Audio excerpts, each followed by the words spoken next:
ಆತ್ಮೀಯ PUC ಪರೀಕ್ಷೆ ಬರೆದಿರ್ತಕ್ಕಂಥ ವಿದ್ಯಾರ್ಥಿಗಳೇ, ತಮ್ಮ ಒಂದು ಪರೀಕ್ಷೆಯ ಫಲಿತಾಂಶ ಯಾವಾಗ ಅಂತಕ್ಕಂಥ ಕುತೂಹಲ ತಮ್ಮೆಲ್ಲರಿಗೂ ಇದೆ.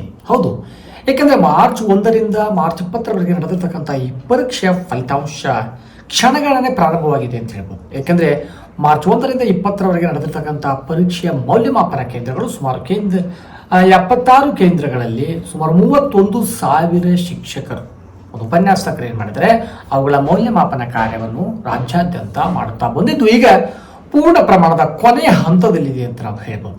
ಹಾಗಾಗಿ ವಿದ್ಯಾರ್ಥಿಗಳೇ, 1ನೇ ತಾರೀಕು ಈ ಒಂದು ಪೂರ್ತಿಯಾಗಿರ್ತಕ್ಕಂಥ ಮೌಲ್ಯಮಾಪನ ಮುಕ್ತಾಯವಾಗ್ತಕ್ಕಂಥ ಸಂಭವವಿದೆ. ಒಂದೊಮ್ಮೆ 1ನೇ ತಾರೀಕು ಇವುಗಳ ಮೌಲ್ಯಮಾಪನ ಮುಗಿಯದಿದ್ದರೆ 3ನೇ ತಾರೀಕು ಅಂತಿಮವಾಗಿ ನಿಗದಿಪಡಿಸುತ್ತಾರೆ. ಹಾಗಾಗಿ 3ನೇ ತಾರೀಕು ಆದ ನಂತರ ಉಳಿದಿರ್ತಕ್ಕಂಥ 1 ವಾರಗಳ ಸಮಯದಲ್ಲಿ ಅವುಗಳ ಒಂದು ಪರಿಶೀಲನೆ ಕಾರ್ಯ ಮಾಡದ್ದು. ಪರಿಶೀಲನೆ ಕಾರ್ಯ ಮಾಡಿದ ನಂತರ ಏಪ್ರಿಲ್ 10 ಮತ್ತು 11 ಕಳೆದ ವರ್ಷ ಏಪ್ರಿಲ್ 10ರಂದು ಒಂದು ಪರೀಕ್ಷೆ 1ರ ಒಂದು ಫಲಿತಾಂಶವನ್ನು ನಿಗದಿಪಡಿಸಿ ಅಂದು ಬಿಡುಗಡೆ ಮಾಡಿದ್ರು. ಈ ವರ್ಷವೂ ಕೂಡ ಏಪ್ರಿಲ್ 10 ಮತ್ತು 11ನೇ ತಾರೀಕು ಪರೀಕ್ಷೆಯ ಫಲಿತಾಂಶ ಘೋಷಣೆ ಮಾಡತಕ್ಕಂಥ ಸಾಧ್ಯತೆ ಇದೆ. ಏಕೆಂದರೆ ಮುಂಬರ್ತಕ್ಕಂಥ ಪರೀಕ್ಷೆ 2 ಮತ್ತು 3 ಕೂಡ ನಡೆಸುವುದರಿಂದ, ಅಲ್ಲದೆ 15ನೇ ತಾರೀಕಿನಿಂದ ಕರ್ನಾಟಕ CET ಎಕ್ಸಾಮ್ಗಳು ಕೂಡ ನಡೀತದೆ. ಹಾಗಾಗಿ ಆ CET ಪರೀಕ್ಷೆಯ ಪೂರ್ವದಲ್ಲೇ ಇದರ ಫಲಿತಾಂಶವನ್ನು ಬಿಡುಗಡೆ ಮಾಡ್ತಾರೆ. ಅಲ್ಲದೆ CET ಪರೀಕ್ಷೆಗೆ ಒಂದೊಮ್ಮೆ ಪರೀಕ್ಷೆ 2ರಲ್ಲಿ ಉತ್ತೀರ್ಣವಾಗಿದ್ದು ಅಥವಾ ಅದರಲ್ಲಿ ಕೆಲವೊಂದಿಷ್ಟು ಅಂಕಗಳನ್ನು ಹೆಚ್ಚಿಗೆ ಮಾಡ್ಕೊಳ್ತಕ್ಕಂಥ ಇಂಪ್ರೂವ್ಮೆಂಟ್ ಮಾಡ್ಕೊಳ್ತಕ್ಕಂಥ ವಿದ್ಯಾರ್ಥಿಗಳು ಕೂಡ ಕಳೆದ ಸಾಲಿನಲ್ಲಿ 2024ರಲ್ಲಿ ದ್ವಿತೀಯ PUC ಪರೀಕ್ಷೆಯ ಫಲಿತಾಂಶ 2ರ ಒಂದು ಫಲಿತಾಂಶವನ್ನು ಕೂಡ ಪರಿಗಣಿಸಣೆ ಮಾಡಿದ್ರು.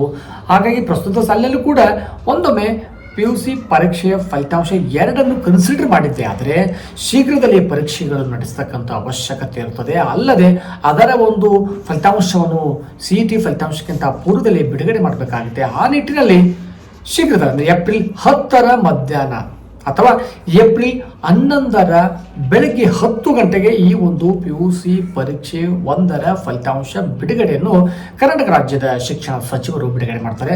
ಹಾಗಾಗಿ ವಿದ್ಯಾರ್ಥಿಗಳಂದು ತಾವು ಎಲ್ಲಿ ಈ ಒಂದು ಫಲಿತಾಂಶವನ್ನು ವೀಕ್ಷಿಸಬೇಕು ಅಂದರೆ karresults.nic.in ನಲ್ಲಿ ತಾವುಗಳು ತಮ್ಮ ಒಂದು PUCಯ ರಿಜಿಸ್ಟರ್ ನಂಬರ್ ಮತ್ತು ತಮ್ಮ ಒಂದು ಜನ್ಮ ದಿನಾಂಕವನ್ನು ನಮೂದಿಸುತ್ತಿದೆ. ಆದರೆ ತಮ್ಮ ಒಂದು PUC ಪರೀಕ್ಷೆಯ ಫಲಿತಾಂಶವನ್ನು ಪಡೆಯಬಹುದಾಗಿದೆ.